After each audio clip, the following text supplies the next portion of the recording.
This type of repair is for when you have a crack that doesn't make sense to put fiberglass on it. Maybe it's awkward or just be too bulky to do. Somewhere where JB Weld wouldn't work, or maybe it's something that you want to put together before you put something heavier on it like fiberglass. I have a cowling off of an Evinrude 15 horse, and as you can see, it has a crack in it. So what I'm going to do is I'm going to reinforce this on the inside so that that crack stays closed. In order to do that, I'm going to have to peel off this foam to get at that spot, and after I do that, I will continue.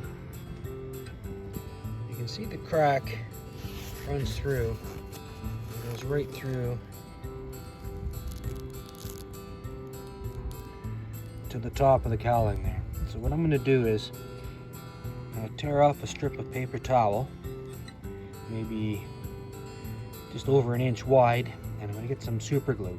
I'm going to wet that down with super glue and stick the paper towel on it. And I'm going to use the paper towel the same way you would fiberglass and resin.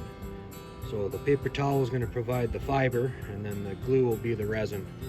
And a couple layers of that will stop this from splitting open. It hardens very hard and sticks quite well. So there we have a couple layers. Now it's just a matter of it hardening, and I'll glue the foam back on and it shouldn't split any further. So there we have it, glued back together.